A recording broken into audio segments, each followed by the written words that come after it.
मैंने एक भूतनी को रस्सी से पकड़कर उसे अपने पास पालतू की तरह रख लिया था। मैं उससे ऊबने लगा और उसे दूर करने के लिए मैंने उससे झूठ बोल दिया कि मुझे गर्मजोशी वाली औरतें पसंद हैं। मुझे क्या पता था कि वही भूतनी एक दिन पाताल लोक की रानी बन जाएगी।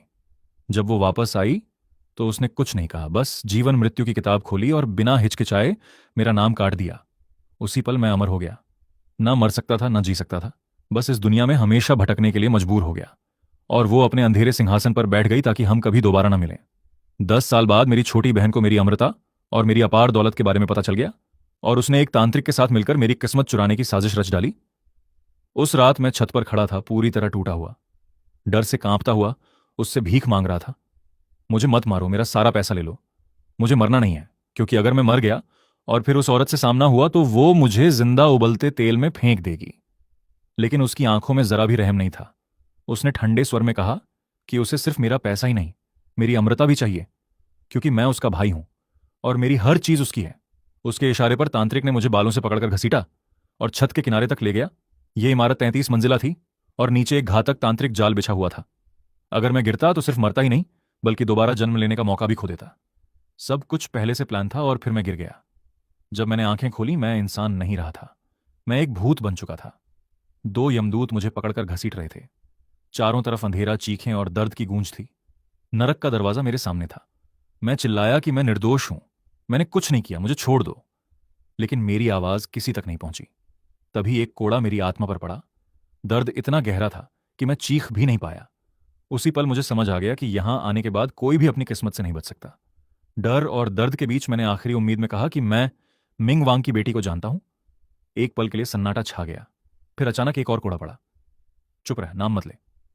तभी मुझे समझ आया कि ये सब मिले हुए हैं, तांत्रिक और यमदूत। सब मुझे हमेशा के लिए खत्म करना चाहते हैं। जैसे जैसे हम नरक के विशाल दरवाजे के करीब पहुंचे, मेरी आत्मा कांपने लगी। तभी दूर से एक भारी आवाज गूंजी। इसका प्रोसेस पूरा हुआ। वो लाओ ही था, मेरी आखिरी उम्मीद। मैंने पूरी ताकत लगाकर उस हाथ को काट लिया जो मेरे मुंह पर था और उसकी तरफ भागा। लेकिन तभी एक जोरदार लात पड़ी और मैं फिर जमीन पर गिर पड़ा। मेरा चेहरा दबा दिया गया, मेरी आवाज बंद कर दी गई। लेकिन इस बार मेरी हलचल ने उसका ध्यान खींच लिया। भेजो, इतना कहकर वह धुंध में गायब हो गया और उसके साथ मेरी आखिरी उम्मीद भी चली गई। दाढ़ी वाला यमदूत कुछ पल तक उसे जाता हुआ देखता रहा, फिर मेरी तरफ मुड़ा और बिना कुछ कहे मुझ पर लात घूंसे बरसाने लगा। मैं जमीन पर पड़ा था, हर वार मेरी आत्मा तक उतर रहा था। और फिर उसने कोड़ा उठाकर मुझे बेरहमी से पीटना शुरू कर दिया। कुछ ही पलों में मेरा पूरा शरीर जख्मों से भर गया। जब वह थक गया तो उसने मेरी ठोड़ी पकड़कर मेरा चेहरा ऊपर उठाया और ठंडी हंसी के साथ बोला, चिंता मत कर, अंदर पहुंचते ही मैं खुद तेरी खास सेवा करूंगा। इसके बाद उसने मुझे उठाया और सीधे पहले नरक में फेंक दिया। 1000 सुइयों का नरक। चारों तरफ दर्द ही दर्द था, अनगिनत यातना के औजार और उन पर बंधी आत्माएं जिनके शरीर में हजारों सुइयां धंसी हुई थीं। वे इंसान कम और कांटों से भरे सही ज्यादा लग रहे थे। ये सब देखकर मेरी सांसें थम गईं, लेकिन मैंने फिर भी हिम्मत जुटाई और कहा, मैं लियू रुयान को जानता हूं। अगर तुमने ये सब जारी रखा तो वो तुम्हें माफ नहीं करेगी। अंदर से मैं जानता था कि उसे मेरी कोई परवाह नहीं। शायद इसी वजह से उसने मुझे अमर बनाया था, ताकि मैं हमेशा अकेला भटकता रहूं।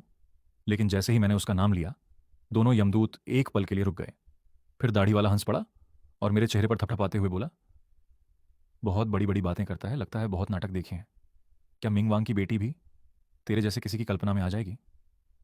उसने एक लंबी सुई निकाली जो मेरी पूरी बांह जितनी लंबी थी और बोला, अब दर्द सहने के लिए तैयार हो जा, अभी 17 नरक और बाकी हैं, हम धीरे धीरे खेलेंगे। इतना कहकर उसने सुई मेरी जांघ में घुसा दी। दर्द इतना भयानक था कि मेरा पूरा शरीर बेकाबू होकर कांप उठा, लेकिन आवाज तक नहीं निकल पाई। तभी अचानक एक आवाज गूंजी, रुको। सुई तुरंत बाहर खींच ली गई। मैंने हाँफते हुए ऊपर देखा तो सामने इस नरक का प्रबंधक बी युनताओ खड़ा था। उसे देखते ही मेरे अंदर उम्मीद जगी, क्योंकि मैं उसे पहले देख चुका था जब लियो रुयान मुझे यहां डराने लाई थी। मैंने दर्द सहते हुए कहा, तुमने मेरी बात सुनी थी? वह कुछ पल तक मुझे घूरता रहा और फिर उसके चेहरे पर आया डर बता रहा था कि उसने मुझे पहचान लिया है। लेकिन अगले ही पल उसने नजरें फेर लीं, जैसे कुछ हुआ ही ना हो। ऊपर से आदेश आ चुका था कि मुझे पूरी तरह मिटा देना है।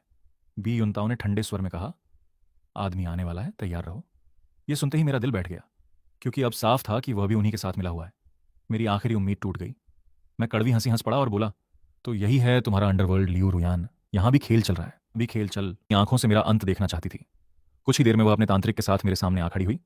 शुरुआत में उसके चेहरे पर डर साफ दिख रहा था और वह तांत्रिक के पीछे छिपी हुई थी, लेकिन जैसे ही उसने देखा कि यमदूत उसे पहचानते हैं, उसका आत्मविश्वास वापस आ गया। आखिरकार वही उनका सबसे बड़ा ग्राहक थी। उसने यमदूत के हाथ से एक लंबी सुई ली और मुस्कुराते हुए मेरी तरफ बढ़ी। तुम्हारा शुक्रिया, अगर तुम नहीं होते तो मैं अमीरों की असली ताकत कभी नहीं समझ पाती। पैसा सच में सब कुछ करवा सकता है, और इसी पैसे की वजह से मैं यहाँ तक पहुंची हूँ। तुम अपनी जिंदगी जी चुके हो, अब बाकी सब मेरे लिए छोड़ दो और आराम से मर जाओ। मैंने उसकी आंखों में देखा और धीमी आवाज में पूछा, क्या सच में तुम्हें लगता है कि यह सही है? लेकिन सवाल पूछते ही मुझे जवाब मिल गया, क्योंकि अगर उसके अंदर जरा भी इंसानियत होती तो वह मेरे साथ ऐसा कभी नहीं करती। मैंने कड़वाहट से कहा, क्या तुम्हें लगता है तुमने मेरे साथ अच्छा किया? मुझे हमेशा एक नौकर की तरह रखा, वो कपड़े पहनने को दिए जो तुम खुद नहीं पहनती थी, हर वक्त अपनी परछाई बनाकर रखा।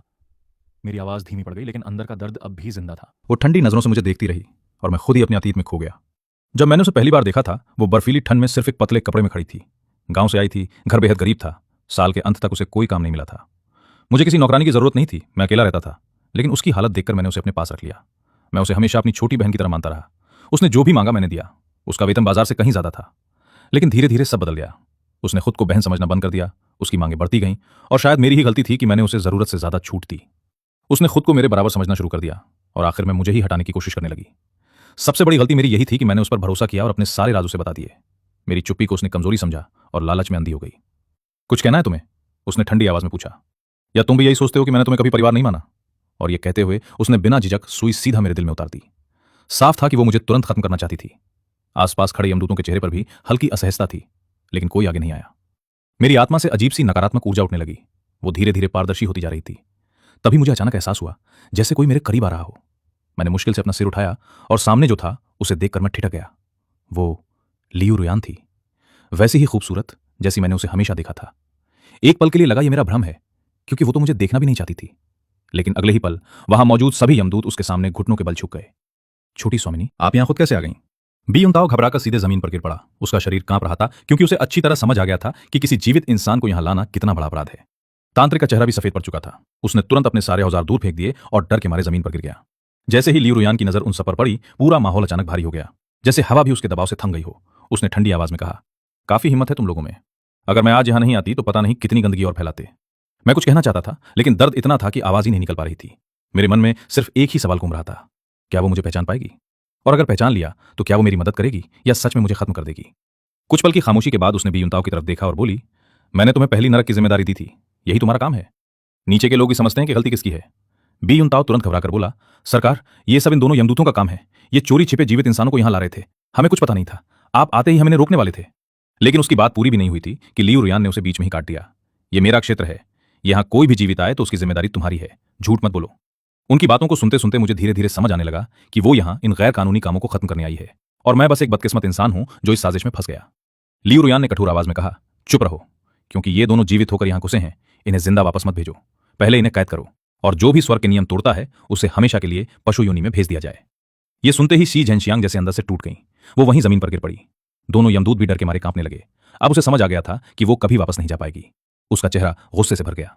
तांत्रिक ने उसे रोकने की कोशिश की, लेकिन उसने उसका हाथ झटक दिया और चीख कर बोली, मुझे वापस जाना है, अभी, इसी वक्त। तांत्रिक डर के मारे कुछ नहीं कर पाया। उसने आंखें बंद कर लीं जैसे बेहोश हो गया हो, लेकिन शी झेनशियांग ने उसे पकड़कर जोर से हिलाया। बेवकूफ, मैंने तुम्हें 5 लाख दिए थे और तुम यही करोगे? मुझे तुरंत वापस भेजो, मैं यहां नहीं रुकूंगी। वो लगातार चिल्ला रही थी। उसे जरा भी एहसास नहीं था कि सामने खड़ी लियू रुयान शोर शराबे से नफरत करती है। तभी अचानक एक अदृश्य ताकत ने उसे हवा में उछाल दिया और वो दूर जाकर उन यातना के औजारों वाली मेज पर जा गिरी। लियू रुयान ने उसकी तरफ देखा तक नहीं, जैसे वो उसके लिए कोई मायने ही नहीं रखती। उसने बाकी सबसे निपटते हुए धीरे धीरे अपनी नजर मेरी तरफ घुमाई। उसकी आंखों की धार इतनी तेज थी कि जैसे वो सीधे मेरी आत्मा को चीर रही हो। उसने ठंडे और सख्त स्वर में पूछा, तुम्हारा नाम और पता बताओ। ये सुनते ही बी युनताओ के चेहरे का रंग उड़ गया।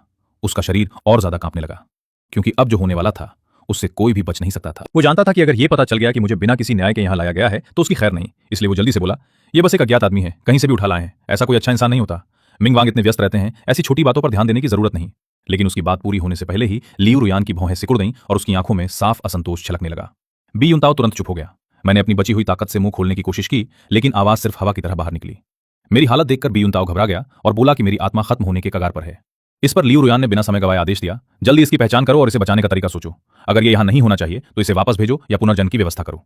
आदेश मिलते ही बी युनताओ ने तुरंत जीवन मृत्यु की किताब मंगवाई। उसी दौरान सी झेनशियांग अभी भी छटपटा रहा था। उसे अब तक समझ नहीं आया था कि उसने कितना बड़ा अपराध कर दिया है। वो बस किसी तरह वापस ऊपर जाकर अपनी पुरानी जिंदगी पाना चाहता था। थोड़ी ही देर में यमदूत किताब लेकर आ गया। बी युनताओ मेरे पास झुका और पूछा, तुम्हारा नाम क्या है? मैंने अपनी आखिरी ताकत जुटाकर दांत भींचते हुए धीरे से कहा, मैं लिन बेई। उसने किताब खोली और ध्यान से देखने लगा। समय बीतता गया और उसके चेहरे पर चिंता बढ़ती गई। वो बुदबुदाया, ये अजीब है, इसका नाम यहां नहीं है, मामला संदिग्ध है। सच बताओ, तुम्हारा नाम क्या है? मैंने फिर वही दोहराया, लिन बेई। ये सुनते ही लियू रुयान की आंखें सिकुड़ गईं, जैसे समय एक पल के लिए थम गया हो। अगले ही क्षण वो हवा की तरह मेरे सामने आ खड़ी हुई। उसकी चाल इतनी तेज थी कि कोई देख भी नहीं पाया। उसने मेरी ठोड़ी पकड़कर मेरा चेहरा ऊपर उठाया। उसके चेहरे पर जटिल भाव थे, आंखों में कुछ ऐसा था जिसे वो छुपा नहीं पा रही थी। उसने धीमी आवाज में पूछा, क्या सच में तुम हो? इतना बड़ा संयोग कैसे हो सकता है? मैंने मुश्किल से सिर हिलाया। उसने मेरी ठोड़ी को और कसकर पकड़ लिया, जैसे उसे यकीन ही नहीं हो रहा हो। तुम्हें उस दिन का वादा याद है? मैं बोल नहीं पाया, बस हल्की सी मुस्कान दी जो दर्द से भरी थी। शायद मैं अब उसके साथ कभी नहीं रह पाऊंगा, क्योंकि मेरी आत्मा यही खत्म होने वाली थी। अचानक उसने घृणा से मेरा चेहरा छोड़ दिया, जैसे किसी गंदी चीज को छू लिया हो, और बोली, तुम सच में बेकार हो। मुझे लगा था तुम मेरे बिना कुछ बन पाओगे, लेकिन तुम भी वैसे ही निकले। हाँ, वो मृत्यु और जीवन पर राज करने वाली थी, और मैं एक टूटती हुई आत्मा। फिर भी अजीब बात यह थी कि उसने मुझे मरने नहीं दिया, बल्कि आदेश दिया कि मुझे नीचे ले जाकर भूत वैद्य से इलाज करवाया जाए। मैं समझ गया था कि वो मुझे यूं ही नहीं बचा रही। शायद वो बदला लेना चाहती थी, क्योंकि मैंने उसे छोड़ दिया था। भूत वैद्य का इलाज नरक जैसा ही था, बेहद दर्दनाक। मैं बार बार बेहोश होता और फिर होश में आता। हर बार दर्द पहले से ज्यादा गहरा होता, और मुझे लगने लगा था कि शायद ये इलाज नहीं, बल्कि धीरे धीरे खत्म करने का एक और तरीका है। उसी दौरान मुझे एक सपना आया, जिसमें मैं और लियू रोयान थे। उस समय वो एक साधारण इंसान की तरह इस दुनिया में रहती थी और मेरी जिंदगी में आई थी। वो वक्त मुश्किलों से भरा था, हर तरफ बीमारी फैली हुई थी, लेकिन उसके साथ होने से मैं सच में खुश था। उसने मेरे साथ हर कठिन दिन बिताया था। वो मेरा पहला प्यार थी, मेरी जिंदगी की पहले सच्ची खुशी। लेकिन जब मैं मरकर यहां आया, तब मुझे उसकी असली पहचान पता चली। वो मिंग वांग की बेटी थी। उसे लगा था कि मैं खुशी खुशी यहीं रहूंगा, लेकिन मैं इस दुनिया का आदमी था। मैं यहाँ के नियम नहीं मान सकता था। मैं ये स्वीकार नहीं कर सकता था कि उसके पास कई रिश्ते हों और मैं उनमें से एक बनकर रहूं। इसलिए मैंने जाने का फैसला किया, पुनर्जन्म लेने का फैसला किया। वो मुझे गुस्से में नरक के दरवाजे तक ले गई और मुझे डराया भी। मैं सच में डर गया था, रो पड़ा था, लेकिन आखिर में वो पिघल गई और उसने मुझे जाने दिया। हालांकि उसने कसम खाई कि वो मुझे फिर कभी नहीं देखेगी। पुनर्जन्म के बाद भी मुझे अपनी पिछली जिंदगी की सारी यादें थीं, लेकिन मैं न बूढ़ा हुआ न मरा। मेरे पास सब कुछ था, परिवार, दौलत और अनंत जीवन। तभी मुझे समझ आया कि उसने चाहे जितना कठोर बनने की कोशिश की हो, लेकिन भीतर से वो अब भी वही थी जिसने कभी मुझसे प्यार किया था। मेरे दिल में वो पुरानी यादें अब भी जिंदा थीं। उसने मेरे लिए सब कुछ पहले ही व्यवस्थित कर दिया था, लेकिन वो सच में ये तय कर चुकी थी कि वो मुझसे दोबारा कभी नहीं मिलेगी। उस सपने से मैं धीरे धीरे जागा तो खुद को मिंग वांग के महल में पाया। ये लियू रोयान का क्षेत्र था। मैं उसके बिस्तर पर लेटा था, चारों तरफ उसके कपड़े और उसकी वही परिचित खुशबू थी। उस ठंडी और अजनबी दुनिया में वही खुशबू मुझे थोड़ी शांति दे रही थी, लेकिन वो जल्दी ही वापस आ गई। मैंने आंखें बंद कर ली और सोने का नाटक किया, लेकिन वो सब समझ चुकी थी। उसने ठंडे स्वर में कहा, नाटक छोड़ो, मुझे पता है तुम जाग चुके हो। मजबूरी में मैंने आंखें खोली और हल्की कड़वी मुस्कान दी। अब मुझे जला मत देना, बस मुझे जाने दो। उसने बिना कुछ कहे मेरा हाथ पकड़ा और मुझे बिस्तर से खींचकर खड़ा कर दिया। उसकी आवाज सख्त थी, जिन्होंने तुम्हें फंसाया है उन्होंने तुम्हारे खिलाफ साजिश रची है। आज तुम खुद उनका अंजाम देखोगे। उसकी आंखों की ठंडक देखकर मेरे भीतर सिहरन दौड़ गई। मैं समझ गया कि वो पहले उनसे निपटेगी और फिर मेरी बारी आएगी। हम जल्दी ही बाहरी कक्ष में पहुंचे, जहां शी झेंशियांग और वो तांत्रिक घुटनों के बल बैठे थे। मुझे देखते ही शी झेंशियांग की आंखें पागलों की तरफ फैल गईं। वो उठने की कोशिश करने लगी, लेकिन यमदूत ने उसे लात मारकर फिर नीचे गिरा दिया। मेरी हालत अभी भी कमजोर थी, सांस लेना मुश्किल था, इसलिए मैं कुछ कर नहीं पा रहा था। ये देखकर लियू रोयान कुछ पल के लिए सोच में पड़ गई। फिर उसने मेरी तरफ देखा और पूछा, तुम बताओ, इन्हें क्या सजा दी जाए? उसके इस सवाल से मैं चौंक गया, क्योंकि इस दुनिया में फैसले वही करती थी। लेकिन उसी पल मुझे हमारी पुरानी जिंदगी याद आ गई, जब हम इंसान थे और हर छोटे बड़े फैसले में वो मेरी राय लिया करती थी। यादें दिल में उठने लगीं। मैंने नजरें झुका लीं और धीरे से कहा, तुम जैसा ठीक समझो। ये सुनते ही वो अचानक बदल गई। उसने मुझे जोर से अपनी बाहों में भर लिया। उसकी पकड़ इतनी मजबूत थी जैसे वो मुझे कभी छोड़ना ही नहीं चाहती हो। उसका चेहरा मेरे कंधे पर था, लेकिन उसकी नजरें उन लोगों पर टिकी हुई थीं जो घुटनों के बल पड़े थे। उसकी आवाज फिर से ठंडी हो गई। अगर लिन बेई नहीं चाहता तो मैं खुद फैसला करूंगी, और तुम सब जिन्होंने नियम तोड़े हैं, हर एक को सजा मिलेगी। उसने हल्का सा हाथ उठाया और उसी पल एक अदृश्य शक्ति ने बी युनताओ को हवा में उठा लिया, जकड़ लिया, और अगले ही पल जमीन से बर्फ जैसी तेज धारें निकलकर उसकी देह में धंस गईं। वो दर्द से तड़प उठा, लेकिन चीख भी नहीं पाया, बस दया की भीख मांगता रह गया। लियू रोयान ने बिना किसी भाव के उसे देखा और ठंडे स्वर में कहा, इतने बड़े अपराध करके अब कुछ शब्दों में माफी चाहते हो? फिर उसने आदेश दिया और अगले ही क्षण उसे नरक में घसीट कर ले जाया गया। उसकी नजर तुरंत शी झेंशियांग पर गई। यमदूतों ने उसे पकड़ लिया। वो जोर जोर से चिल्लाने लगी, छूटने की कोशिश करती रही, लेकिन एक साधारण आत्मा यमदूतों के सामने कुछ भी नहीं कर सकती थी। तांत्रिक पहले ही डर के मारे टूट चुका था। लियू रोयान ने घृणा से उसकी तरफ देखा और कहा, इतने कायर होकर भी बुराई करते हो, और उसे अनंत पीड़ा वाले नरक में फेंकने का आदेश दे दिया। कुछ यमदूत ये सब देखकर डर गए और पीछे हटने लगे, जैसे भाग जाना चाहते हों। लेकिन लियू रोयान हल्का सा मुस्कुराई और बोली, तुम सब भी सोचते हो बच जाओगे? उसके शब्दों में इतनी ठंडक थी कि कोई भी हिल नहीं पाया, और अगले ही पल उसने सबको सजा देने का आदेश दे दिया। कुछ ही समय में पूरा दृश्य खत्म हो गया। चीखें धीरे धीरे शांत हो गईं और फिर चारों तरफ सिर्फ सन्नाटा रह गया। वो धीरे से मेरे करीब आई और हल्की आवाज में पूछा, कहां दर्द हो रहा है? तुम वापस क्यों आए? उसकी आवाज में हल्की सी शिकायत थी, जैसे सालों का इंतजार छुपा हो। मैं चुप रहा, शब्द जैसे मेरे अंदर ही कहीं अटक गए थे। वो और करीब आई, झुकी और मेरे कान के पास धीरे से फुसफुसाई, लिन बेई, अब जब तुम वापस आ गए हो तो इस बार मैं तुम्हें कहीं जाने नहीं दूंगी। उसकी आंखों में अधिकार था, लेकिन उसके पीछे छुपा हुआ प्यार और सालों की तड़प भी साफ दिख रही थी। समय धीरे धीरे गुजरने लगा। वो हर दिन मेरे पास आती, मेरी देखभाल करती, मेरी बिखरी हुई आत्मा को संभालती। लेकिन हर बार जब हमारी नजरें मिलती मेरे दिल में एक अजीब सी बेचैनी उठती, जैसे कुछ अधूरा अब भी बाकी हो। एक दिन वो हमेशा की तरह आई, लेकिन इस बार उसके हाथ में एक खूबसूरत काली चोली थी। वो मेरे सामने आकर रुकी और बोली, ये तुम्हारे लिए है, खास बनवाई है। मैंने उसे हाथ में लिया तो उसमें एक अजीब सी गर्माहट महसूस हुई, जैसे उसमें सूरज की ताकत समाई हो, कोई प्राचीन और रहस्यमय शक्ति उसमें बह रही थी। जब मैंने उसे पहना तो वो बिल्कुल मेरे शरीर पर फिट बैठी, जैसे सिर्फ मेरे लिए ही बनाई गई हो। मैं दर्पण के सामने खड़ा हुआ और खुद को देखा। मेरी छवि में फिर से जीवन लौट आया था, जैसे मैं फिर से पूरा हो गया हूं। लियू रोयान मुझे देख रही थी। उसकी आंखों में गर्व और एक गहरा सच्चा प्यार साफ झलक रहा था। वो धीरे धीरे मेरे पीछे आई और मुझे गले लगा लिया। उसकी पकड़ नरम थी, लेकिन छोड़ने का इरादा नहीं था। उसकी आवाज हल्की कांप रही थी। तुम जानते हो, मैं हर पल तुम्हें याद करती रही। तुम्हारी हर मुस्कान, हर नजर, सब कुछ। जो बीत गया उसे भूल जाओ, अब तुम मेरे पास हो, यही सबसे बड़ा सच है। और उस पल मुझे समझ आ गया कि चाहे वो कितनी भी कठोर क्यों ना दिखे, उसके दिल में मेरे लिए जगह अब भी बाकी थी।